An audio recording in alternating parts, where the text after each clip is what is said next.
Have you ever stopped and wondered what really holds everything together? I mean, why isn't the universe just a bunch of lonely atoms floating around? What's the invisible glue that builds everything we can see and touch? Well, today we're going to unpack one of the most fundamental ideas in all of chemistry, the brilliant theory that first cracked that very question. So here's our roadmap. First up, we're going to uncover chemistry's magic number, the number that really drives all of this. Then, we'll look at the two main ways atoms get stable. They can either give electrons away or share them. From there, we'll get practical, and I'll show you exactly how to draw these bonds. Then we'll get into the fun stuff. What happens when the rules get broken? And finally, we'll talk about why this idea, which is over a century old, is still so incredibly important. All right, so our story actually starts with a group of elements that were a total puzzle for a long, long time. You could almost think of them as the cool, aloof kids of the periodic table, the ones that just didn't seem to need anybody else. And that was the million-dollar question, right? What makes these noble gases, like neon or argon, so noble? Why are they so stable and just plain unreactive? They float around, perfectly happy on their own, not bonding with other elements. What was their secret? It turns out answering that question was the key that unlocked the entire theory of chemical bonding. You know, before 1916, people had ideas, but nothing really stuck. Then, in a pretty amazing moment of scientific discovery, two chemists, Kossel and Lewis, working completely independently of each other, had the exact same brilliant idea. They realized the stability of the noble gases wasn't a fluke. It was a pattern that all the other atoms were desperately trying to copy. And this brings us to the core concept, the octet rule. It turns out the magic number is 8. Noble gases are so stable because they have a perfect full set of 8 electrons in their outermost shell, what we call the valence shell. The octet rule states that other atoms will bond, share, or steal electrons to get that same perfect set of 8. You could say they all have a serious case of noble gas envy.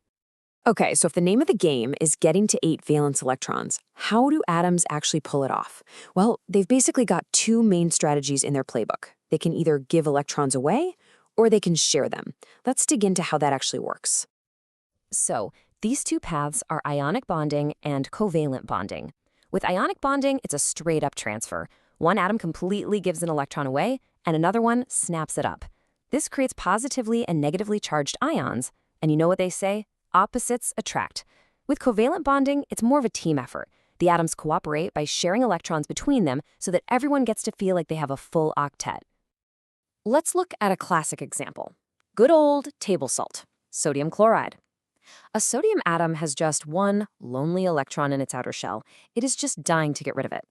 Meanwhile, chlorine has 7, and it's desperately looking for just one more to complete its set. So sodium gives its electron to chlorine. Boom! Sodium is now a positive ion. Chlorine is a negative ion. Both now have that stable octet, and their opposite charges pull them together in what we call an ionic bond.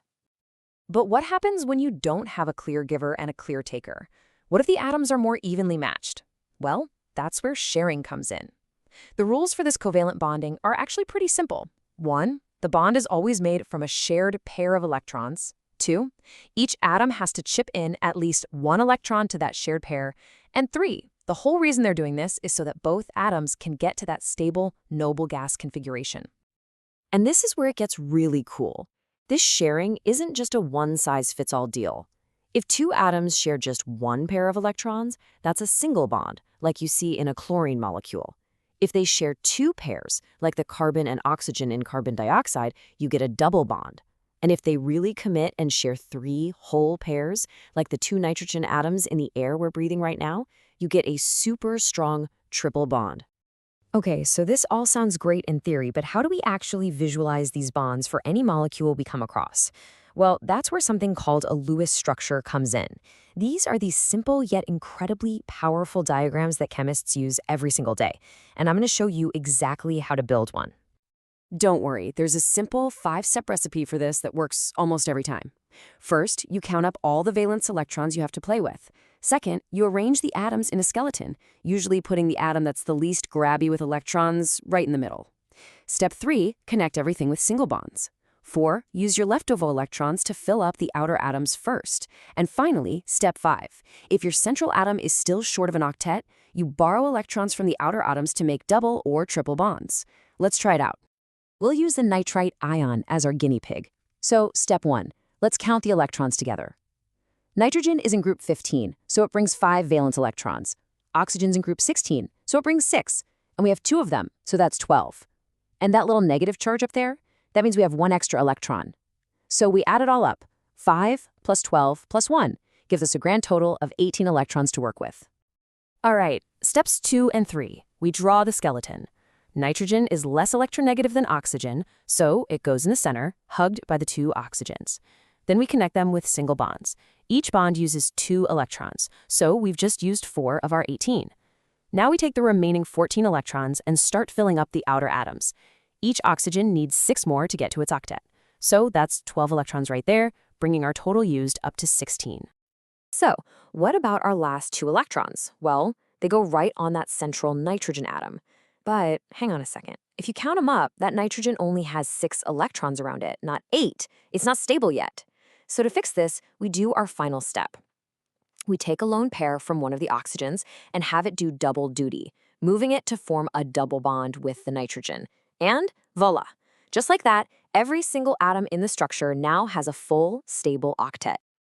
Okay, so you're feeling pretty good, right? You've got this octet role figured out. Well, get ready for a plot twist. It turns out the octet rule isn't really a rule so much as a very, very strong guideline. And like any good guideline, it has some really fascinating exceptions. And this isn't just me saying it. The source material makes it clear. The rule is fantastic, it's super useful for most organic compounds, and it really applies best to that second row of the periodic table. But once you venture beyond that, things can start to get a little weird.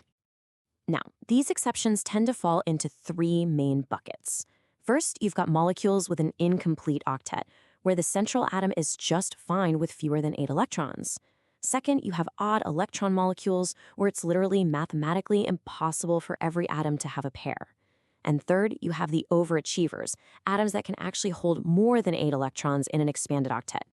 Let's look at some of the usual suspects. For an incomplete octet, look at boron trichloride. That boron in the middle is perfectly happy with just 6 valence electrons. For an odd electron molecule, there's nitric oxide. With a total odd number of electrons, someone's going to get left out of the octet party. And for the expanded octet, a great example is sulfur hexafluoride, where that central sulfur atom is holding onto a whopping 12 valence electrons. So, the rule has exceptions. It's not perfect. Does that make it useless? No way, absolutely not. Its legacy is a powerful reminder that sometimes a simple, elegant idea is incredibly useful, even if it has a few flaws. And to be totally fair, there are other things the theory just can't do. It's built on the idea that noble gases are inert, but we now know that some of them, like xenon, can actually form compounds.